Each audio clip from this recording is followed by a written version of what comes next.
Salom kanal a'zolari, bugun sizlar bilan birgalikda ikkita monitorni qanaqa ulash, uni qanaqa nastroyka qilish, uni to'g'irlash haqida gaplashamiz. Xo'sh.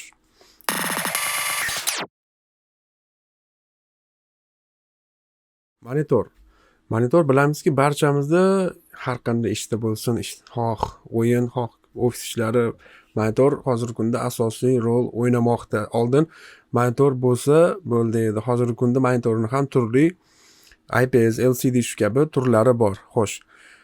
Monitor biz ishlatadigan monitorga ba'zan shunday holatlar bo'ladiki, ikkinchi monitorni ulashimizga to'g'ri keladi. Eng ko'pi menimcha bu montajyorlar yoki hozirgi kundagi streamerlarda, ya'ni bitta monitorda polniy stream qilib o'ynasa, ikkinchi monitorda turli chatlar yoki o'zini videosi qanday sifat ketayotganligini nazorat qilib turish imkonini beradi.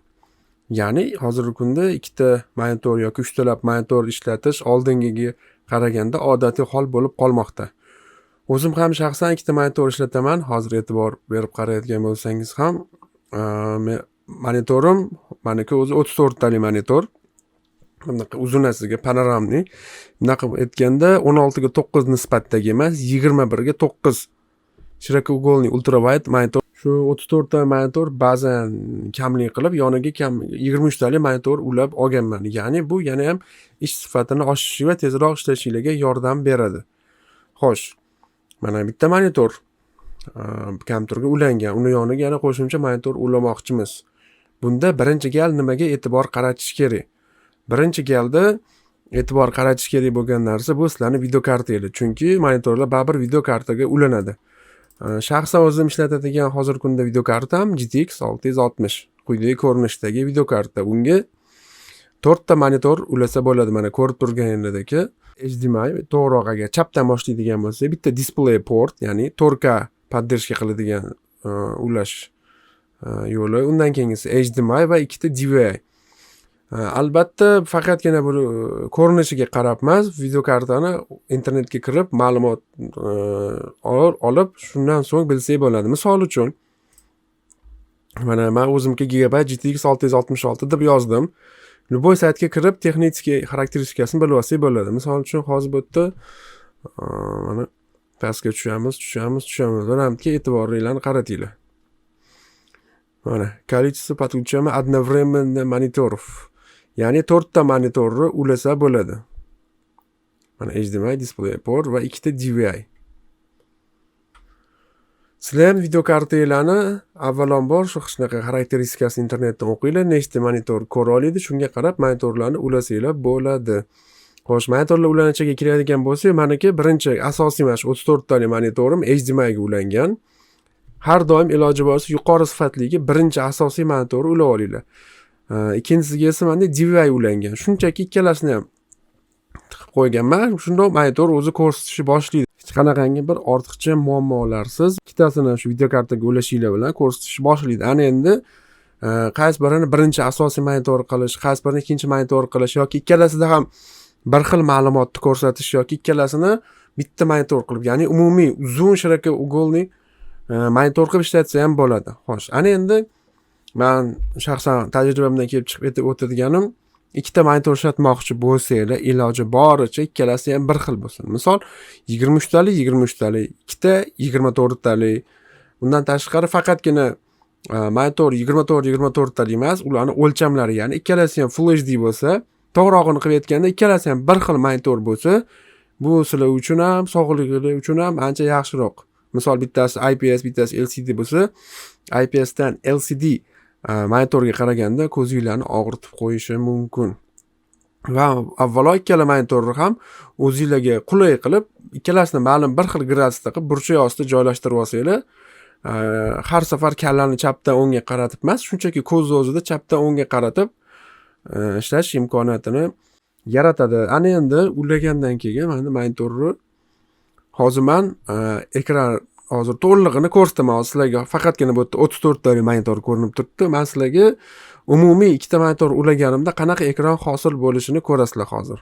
Yangi film makers taqdim etadi. ZO'RU vaqti keldi.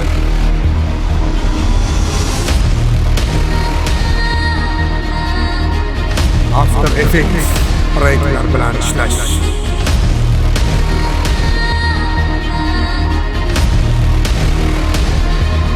Yani film NIKO. ZO'RU.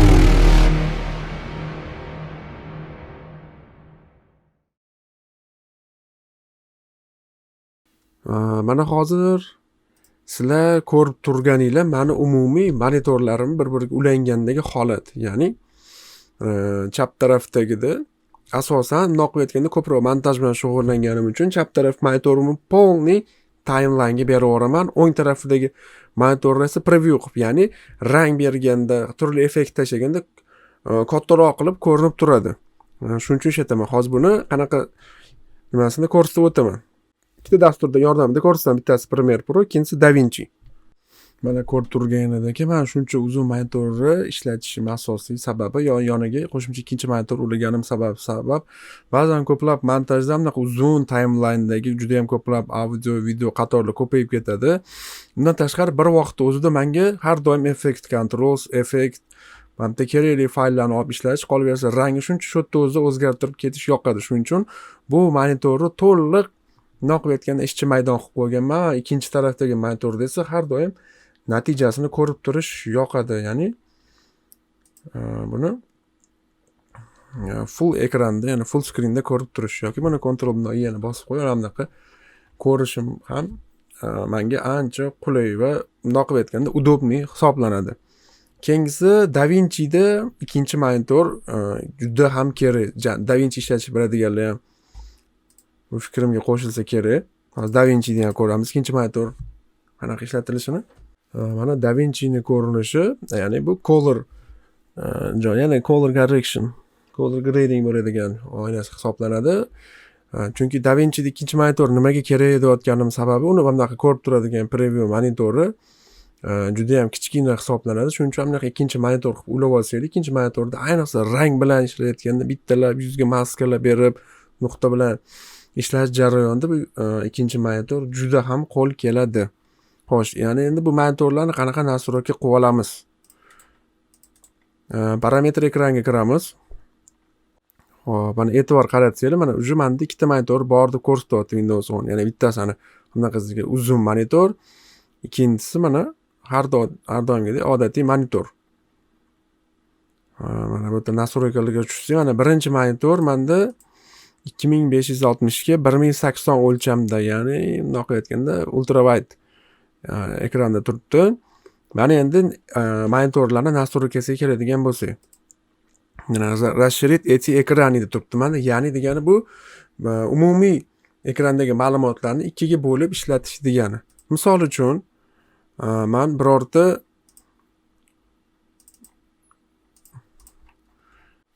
video ham bo'lsa, mana shu videodagi narsani mana bu monitordan bu yoqqa o'tib olayman. Ya'ni bu yoqdan bu yoqqa bemalol o'tib yuradi mana. Xohlasam bu monitorda, bo'lmasa bu monitorga qo'yib qo'yib, buni kattalashtirib bu monitorda, birinchi monitorda xohlagan ishimni qilaveraman. Videolarda ham ko'rgansizlar, men bu orqa monitorga bitta oddiy podplayerda bitta video qo'yib qo'yaman. Bu yoqda bu birinchi monitorda esa har doim programmalarimni ochib qo'yib ishlataman. Xo'sh, undan keyingisi расширить ekran, dublyurit ekrani qilsanglar, shuni e'tiborga olinglar. Bu aytganimdek, ikkala ekranning razmeri, o'lchami bir xil bo'lishi kerak. Sabab hozir men dublyurit ekranni bossam, meni uzun monitorim ham ikkita joyini qora qilib qo'yadi va ikkinchi monitorga moslab bir xil o'lchamdagi ekran qilib qo'yadi. Hozir buni ko'rasizlar. Mana faqatgina birinchi monitorni ko'rsatyapti. Asosiy nimada. Agar показатni только на 2 desanglar, ikkinchi monitorni ko'rsatish boshlaydi hamma narsani. Ya'ni ikkinchi monitorda ko'rsatishni boshlaydi. Agar mana endi o'zimizga qaytamiz, har doim menda turadigani расширение ekran. Расширение ekran bo'lib turibdi. E'tibor berayotgan bo'lsanglar, ekranga o'tganda turli yarliqlarni joylari o'zgarib ketadi. Boshida birinchi marta shunaqa ko'p almashtirib ishlatayotgan paytinglarda. Xo'p, расширить ekran qildinglar. Mana bu birinchi monitorga aloqador ma'lumotlar edi. Mana Yana 2 ni bossa ikkinchi monitorga oid ma'lumotlarni beradi. 1920 Mana endi ikkinchi monitor menda asosiy bo'lmagani uchun mana bu yerga tushib ikkinchi monitorni bu yerdan сделать основным ekran qilib qo'ysak, ya'ni hamma приложение asosiy narsalar ishlashi ikkinchi monitorga o'tadi. Va birinchi monitor как bundoq aytganda ikkinchi monitorda bo'lib qoladi mana. Xo'sh, masalan, определить qilsak, yana 1, 2 qilib ko'rsatyapti. Mana birinchi monitor, ikkinchi monitor. Lekin hozir menda ikkinchi monitor asosiy monitor bo'lib turibdi mana. Mana birinchi monitorga qaytadigan bo'lsa, mana endi buni sizlar основным qilsa, mana undan keyin buni birinchi monitor qildi. Birinchi, ikkinchi monitorning farqi bor. Programmani ochib ishlayotgan paytingizda qaysi bir основной bo'lsa, o'shanda turadi programma. Shuning uchun qaysi monitorni основной qilib olish bu o'zingizlarga bog'liq. Asosiy ikkita monitorni sozlashga oid ma'lumotlar shu edi. Uni ulash jarayoni qiyin emas, shunchaki videokartaga ulab qo'yiladi. Agar joylari to'g'ri tushmay, sizlarda ko'rsatmayotgan bo'lsa, monitorlarni olib, boshqa yerdan olib tiqib ko'ringlar yoki videokartalarda ham ошибка bo'lishi mumkin. Ba'zan shunaqa поддержка qilmasligi mumkin videokartalar. Lekin men o'ylashimcha, video montaj yoki shunga o'xshash ishlar bilan shug'ullanadigan odamlarni monitori bemalol buni поддержка qiladi. Undan tashqari bu monitorga ham bog'liq. Ya'ni yaxshiroq monitorlar bo'lsa, hech qanaqa sizlarda muammo bo'lmaydi va muammosiz ikkita monitorda ishlashni boshlaysizlar. E'tiboringiz uchun rahmat. Charchamanglar, assalomu alaykum.